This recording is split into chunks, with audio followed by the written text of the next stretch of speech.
everyone. I hope you all well. And today I am going to discuss your epidemiology unit, last unit of your DPharm syllabus. So let's start. Definition of epidemiology. Epidemiology is derived from the Greek word epidemic. Epi means upon, demos means people, logos means study. जो group of peoples पे जो study करी जाती है that is called epidemiology. Epidemiology means the study of disease in human population. Human populations की जो study करी जाती है उन पे जो disease होती है उसकी जो study करी जाती है that is called epidemiology. Aim and objectives of epidemiology. To describe the distribution and magnitude of health and disease problems in human population. इसमें क्या होता है, डिजीज़ का जो डिस्ट्रीब्यूशन है उसका जो मैग्नीट्यूड है ह्यूमन पॉपुलेशन पे वो कितना है, ठीक है, उसकी जो इंटेंसिटी है वो कितनी है, कितनी एरिया में वो फैली हुई है. To identify etiological factors, risk factors in the pathogenesis of disease. उसका जो रिस्क फैक्टर है वो कितना है, कितनी फैटल है, कितनी क्योरेबल है डिजीज़, ये देखा जाता है. To provide data essential to the planning, implementation and evaluation of services for the prevention, control and treatment of disease and setting priorities among those services. इसमें क्या होता है, प्लानिंग करी जाती है फिर उसको इम्प्लीमेंट किया जाता है, किस लिए कि ताकि प्रिवेंशन हो सके, कंट्रोल हो सके डिजीज़ का, ठीक है. These are the main objectives and aims of epidemiology.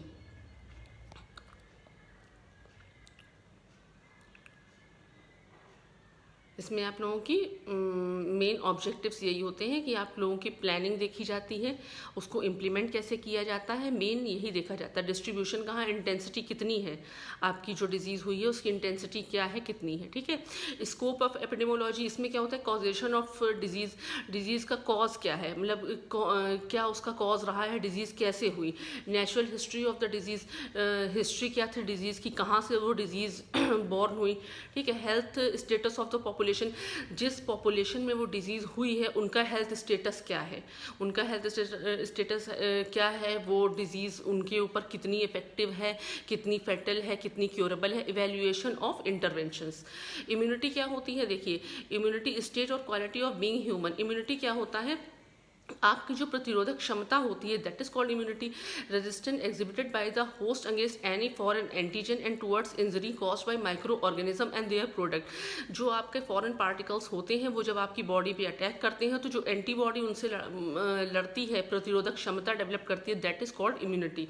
ये आपका इम्यून सिस्टम कहलाता है, इम्यूनिटी कहलाती है आपकी बॉडी की, ठीक है. जब कोई फॉरेन पार्टिकल्स आपकी बॉडी पे अटैक करता है तो आपकी बॉडी की जो एंटीबॉडीज होती हैं वो वहाँ पे कैसे उनसे फाइट करता है, कैसे आपकी बॉडी को उन एंटीजन से बचाता है. टाइप्स ऑफ इम्यूनिटी क्या होती हैं, there are two types of innate और नेटिव इम्यूनिटी, एक्वायर्ड और एडेप्टिव इम्यूनिटी. इनेट इम्यूनिटी क्या होती है, also known as native immunity. ये क्या होती है, ये बाई बर्थ होती है, ठीक है. ये जब बेबी बॉर्न होता है तो उसकी जो इम्यूनिटी कहलाती है that is called native immunity. इसमें क्या होता है, इसमें जो आपके जेनेटिक कोड्स होते हैं, जेनेटिक मटेरियल्स होते हैं, उसमें ऑटोमेटिकली आपकी इम्यूनिटी डेवलप होके आती है, ठीक है.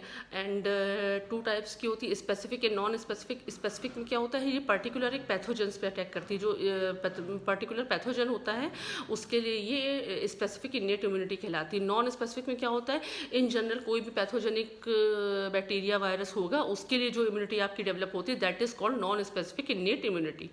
ओके.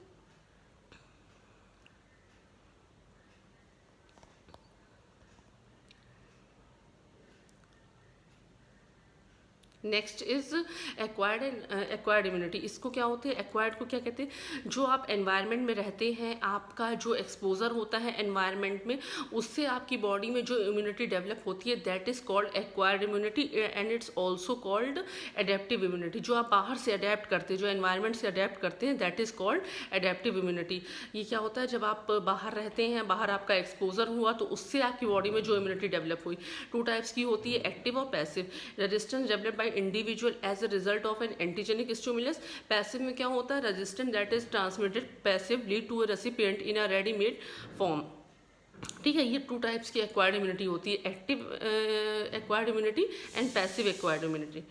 इम्यूनाइजेशन क्या होता है? Immunization is also called as vaccination. Immunisation is a process of protecting an individual from a disease through introduction of live or killed or attenuated organism in the individual system. Immunization against vaccine preventable disease is essential to reduce the child mortality, morbidity and handicap condition. देखिए immunisation में क्या होता है? Vaccination होता है. जब आपकी body में वैक्सीन लगाई जाती है, वैक्सीनेशन टीकाकरण किया जाता है, आपके किसी एक पर्टिकुलर डिजीज़ के अगेंस्ट आपकी बॉडी में एंटीबॉडी प्रिपेयर किया जाता है और उसके रिगार्डिंग आपकी वैक्सीन लगाई जाती है.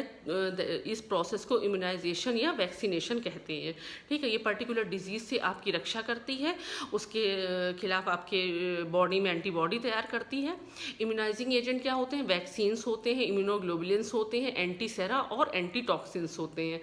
वैक्सीन्स क्या होती हैं? Vaccines are immuno biological substance which produce specific protection against a given disease. ये एक बायोलॉजिकल सब्सटेंस होते हैं जो एक specific disease, specific particular bacteria के लिए या वायरस के लिए आपकी बॉडी में एंटीबॉडी प्रिपेयर करते हैं. It stimulate active production of protective antibody and other immune mechanism. Vaccine are prepared from live attenuated organism and killed attenuated vaccines. ये live और killed दोनों से prepare करी जाती है ये वैक्सीन. ठीक है, ये आपका एक बायोलॉजिकल सब्सटेंस होता है वैक्सीन. ये आपकी बॉडी में एंटीबॉडी प्रोड्यूस करती है. 2 टाइप्स की होती हैं, लाइव एटोनेटेड वैक्सीन्स एंड किल्ड. इसके एग्जांपल्स क्या होते हैं? बैक्टीरिया में BCG होते हैं, टाइफाइड होते हैं, वायरल में पोलियो, मीजल्स, मम्स, रिकेट्स होते हैं. किल्ड में कौन कौन से होते हैं? बैक्टीरियाज होते हैं, टाइफाइड, वायरल में रेबीज़ होते हैं, hepatitis B, influenza and combinations के जो होते हैं हेपेटाइटिस बी होता है. इम्यूनोग्लोबुलिन्स क्या होते हैं? देखिए इम्यूनोग्लोबुलिन्स मेनली एंटीबॉडीज़ होते हैं, ये प्लाज्मा सेल से प्रोड्यूस होते हैं. And the human immunoglobulin system is composed of 5 major classes. इसके 5 मेजर क्लासेस होते हैं: IgG, IgM, IgA, IgD and IgE and substance within them. Antisera and antitoxins क्या होते हैं? The term antisera is applied to the material prepared in animal organically. Passive immunity was achieved by the administration of antisera or antitoxin prepare from non human sources like horse. जो भी आपकी body में passive immunity develop होती है वो antisera या antitoxins देने से होती है. बैक्टीरियल होता है diphtheria, tetanus, gas gangrene and virals जो होती हैं वो रेबीज़ होती हैं. ये एंटीसेरा एंड एंटीटॉक्सिन्स होते हैं. ठीक है, इम्यूनोलॉजिकल प्रोडक्ट्स क्या होते हैं? Group of pharmaceutical preparation with diverse origin but a common pharmacological purpose, modification of immune status of a recipient either to provide immunity to infectious disease or to aid in the detection of such disease. इसमें क्या होता है? देखिए pharmaceutical preparation होती है. Immunological product जो होते हैं वो एक फार्मास्यूटिकल प्रिपरेशन है. वो कहीं से भी उनकी ओरिजिन, डाइवर्स ओरिजिन हो सकती है, बट जो उनका कॉमन फार्माकोलॉजिकल इफेक्ट होता है, पर्पस होता है, वो सेम होता है. ये आपकी बॉडी में एंटीबॉडी डेवलप करेंगी या उस जो बाहर से कोई एंटीजन आपकी बॉडी में अटैक करेगा तो उसको डिटेक्ट करने में आपकी बॉडी की हेल्प करेंगे. That is called immunological product of such disease. ठीक है, ये फार्मास्यूटिकल प्रिपरेशंस होते हैं. वैक्सीन्स क्या होती है? Vaccines is a biological preparation that consist of either a whole organism or a part of it against which immunization has to be achieve. देखिए vaccines mainly जो होता है, जैसे जो भी आपका बैक्टीरिया, वायरस होता है, उसकी डेड बॉडी से सेल्स निकाल के वैक्सीन आपकी प्रिपेयर करी जाती है, वो आपकी बॉडी में इंसर्ट करी जाती हैं, वो आपकी बॉडी में उसके अगेंस्ट एंटीबॉडी डेवलप करती है. Vaccines provide active immunity as they stimulate the immune system of the recipient to produce T cells or antibody that impede the attachment of infectious agent and promote their destruction. T cells और antibodies produce करती है क्योंकि जब बाहर से infection होता है तो वो उसको डिस्ट्रैक्ट करता है, उसके